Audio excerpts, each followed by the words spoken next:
Tonight on Q2, living in fear inside schools. It's really hard to send kids to school with regular school shootings.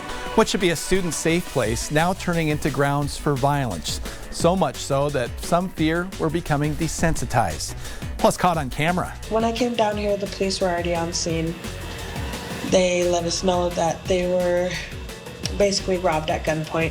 A Billings hotel, the scene of a brazen nighttime robbery as an employee looks on. Good. You're getting very good. And a story of survival and perseverance. Honestly, I didn't realize how severe my situation was. One Montana woman on the road to recovery after a horrible accident that left her laying in the cold, severely injured for 2 hours. The MTN 530 News starts now.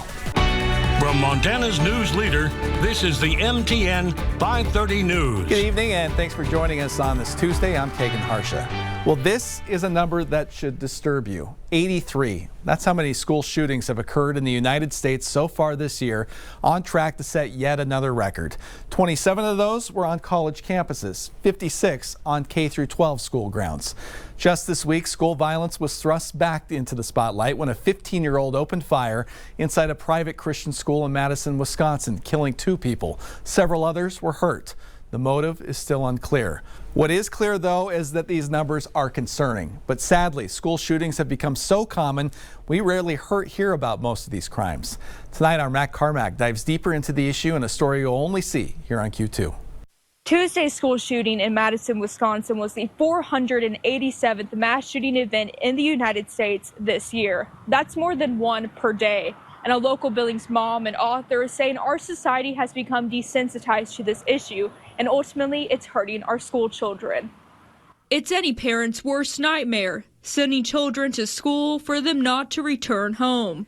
To then see the news that in another part of the country, a mom who sent their kid to school, just like I sent my kid to school, is not going to have their kid come home is paralyzing. It's a big fear for mom of 3 and Billings author Emily Romwell. I think it's sad that they happen so often that we just kind of move on and throw our hands up and, oh, well, there's nothing we can do. And we just, move on, it feels like sometimes.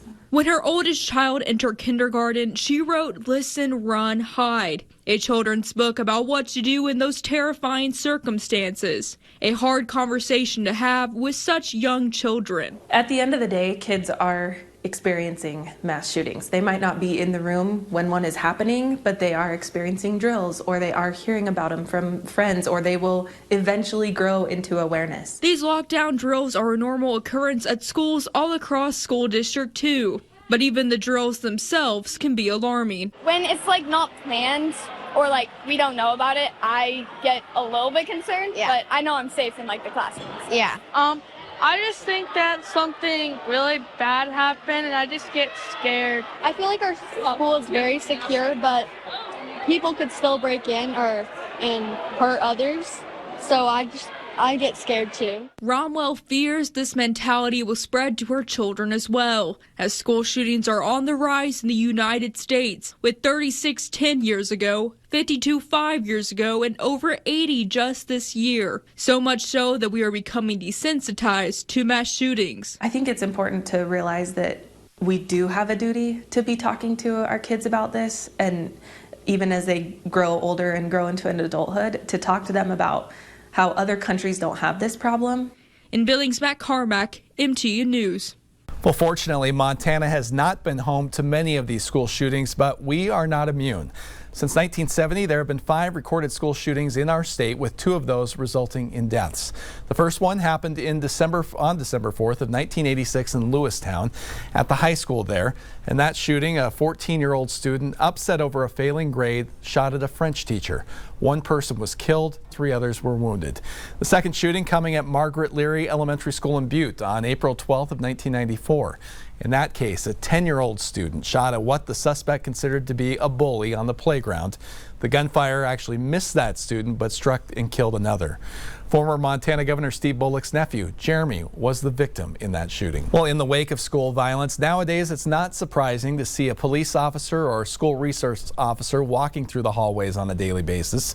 But today, many middle schoolers saw a different side of law enforcement and first responders as they all joined together for a career fair. That expo happening at Metro Park, put on by several agencies, including the Billings Police and Fire Departments.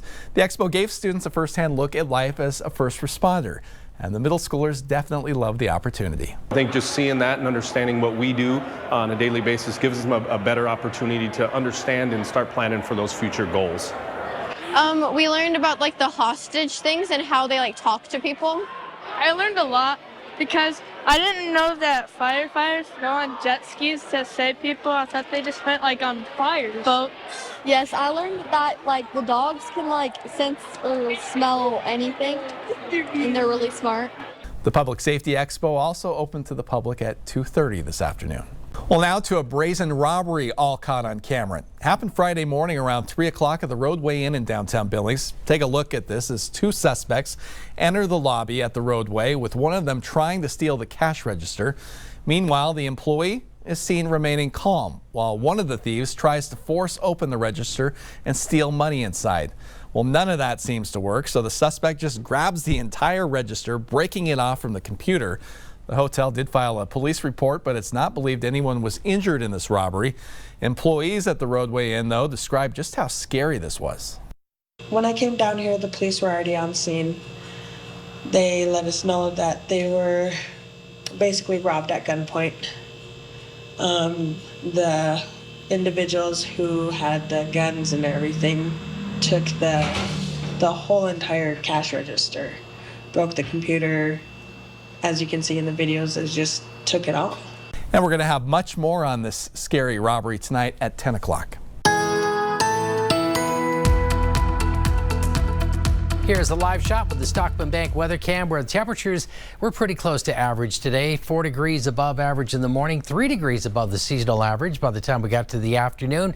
Top winds at 23 miles an hour, but we're going to see a change in that in the coming days. Statewide temperatures anywhere from the 20s along the high line. The gold shaded number shows you the average for this time of the year, 30s and 40s elsewhere. A shift to a lot of wind, colder temperatures, and some rain and snow. Details coming up. The Billings City water audit continues to move forward, with leaders saying the company hired to complete that audit, SL Serco, is on track to have it done by January 31st.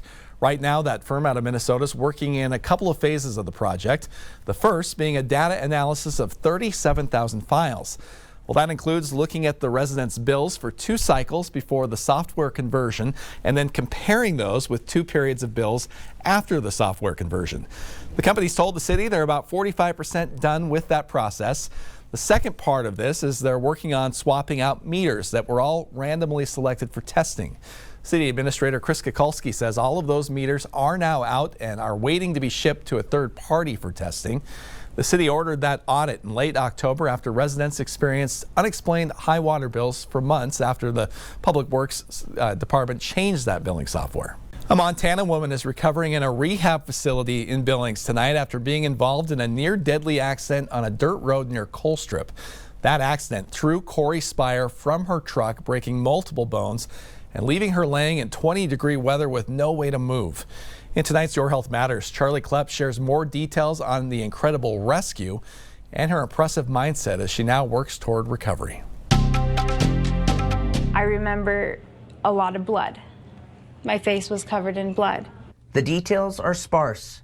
I lost control. The last thing I saw was a barbed wire fence. Understandably, Corey Spire doesn't remember much from her single vehicle crash from a month ago that left her fighting for her life. Everything was dark. Maybe I can still crawl. I can drag myself to the truck so I can call for help. Her attempts at moving unsuccessful until her service dog Lullaby came to her aid. She came to me, and I knew God was holding her in his hands.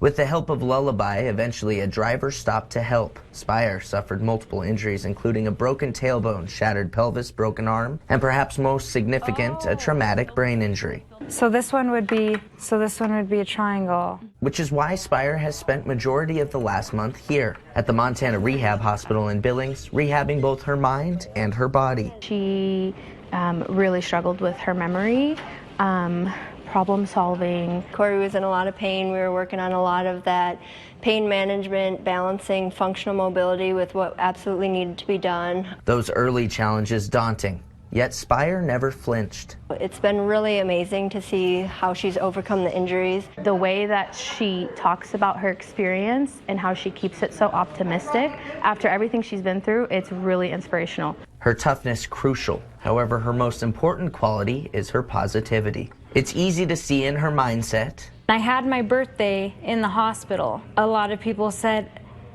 "Oh, that's unfortunate." And I says, "No, it's not, because it means I'm alive." And also in her actions. And it just made me so happy.